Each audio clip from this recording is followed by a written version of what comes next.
Hello bachcho, let's see this question. A solution of glucose is isotonic with 4 gram of urea, right? L- Urea per liter of solution. The concentration of glucose is options are 4 gram per liter, 8 gram per liter. यहाँ पे per liter होगा बच्चों. This is per liter. 12 gram per litre and 14 gram per litre. आइए इस question को solve करते हैं और सबसे पहले तो ये देखते हैं कि इस क्वेश्चन को सॉल्व करने के लिए हमें कौन से की कॉन्सेप्ट की जरूरत है. देखिए की कॉन्सेप्ट की अगर हम बात करें तो हमें यही पता होना चाहिए कि बेसिकली हमें आइसोटोनिक सोल्यूशन कहते किसको है हम लोग. ठीक है. आइसोटोनिक सोल्यूशंस का मतलब क्या होता है. देखिए आइसोटोनिक सोल्यूशन कहने का मतलब ये है कि जो हमारे पास ग्लूकोज का एक सोल्यूशन दिया हुआ है और एक यूरिया का जो सोल्यूशन दिया हुआ है इन दोनों का कंसंट्रेशन होगा बराबर. ठीक है. तो मोलर कंसंट्रेशन इन दोनों का बराबर होगा तो हम इसको इस तरह से भी लिख सकते हैं that C of glucose will be equals to concentration of urea. ठीक है.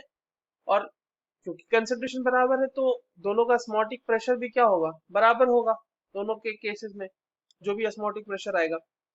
अब एक चीज समझिए कि यूरिया का कंसंट्रेशन आपको मोलर कंसंट्रेशन नहीं दिया हुआ है. यहाँ पर क्या दिया हुआ है 4 ग्राम ऑफ यूरिया पर लीटर ऑफ सोल्यूशन. यानी 4 ग्राम यूरिया लिया गया है. ठीक है. 1 लीटर सोल्यूशन में 1 लीटर सोल्यूशन. इसको इस तरह से भी समझ सकते हैं. अब देखिए कंसंट्रेशन जो मैंने लिखा है यहाँ पर ये मोलर कंसंट्रेशन लिखा है तो इसको थोड़ा सा सॉल्व करते हैं. मोलर कंसंट्रेशन का मतलब क्या हो जाएगा number of moles of glucose upon volume of solution. और ये वॉल्यूम ऑफ सोल्यूशन क्या हो जाएगा लीटर में हो जाएगा. Again number of moles of urea divided by volume of solution. अब एक चीज समझिएगा कि अगर हमने वॉल्यूम ऑफ सोल्यूशन दोनों का सेम ले लिया है 1 लीटर ही ले लिया है. ठीक है. तो सिंपली हम क्या लिख सकते हैं कि number of moles of glucose should be equals to number of moles of urea in order to make these two solutions isotonic. इसका मतलब given mass of glucose upon molar mass of glucose will be equals to given mass of urea upon molar mass of urea. यही होगा ना. यही तो हमें करना है बेसिकली.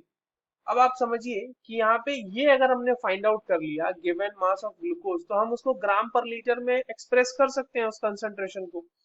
और हमारे पास यूरिया का मास दिया हुआ है. मोलर मास यूरिया का कितना होता है बच्चों. यूरिया का मोलर मास होता है 60 एंड ग्लूकोज का मोलर मास कितना होता है जो C6H12O6 दिया हुआ है इसका होता है 180. तो आइए इन सारी वैल्यूज को यहाँ पे रख देते हैं और जब आप इन वैल्यूज को यहाँ पे रख दोगे तो आपका काम आसान हो जाएगा. तो मास of glucose will be equals two divided by 180 ग्राम पर मोल क्योंकि मोलर मास है इज इक्वल्स टू 4 ग्राम है यूरिया का गिवन और उसका मोलर मास होता है 60 ग्राम पर मोल. यहाँ पर से मास ऑफ ग्लूकोज कितना आ जाएगा बच्चों. The mass of glucose will B 4 into 180 upon 60 that will be 12 ग्राम. तो हमने 1 लीटर सोल्यूशन कंसिडर किया था है ना. तो हमारे पास कितना ग्राम आ गया 12 gram glucose glucose in 1 litre solution आ गया है ना.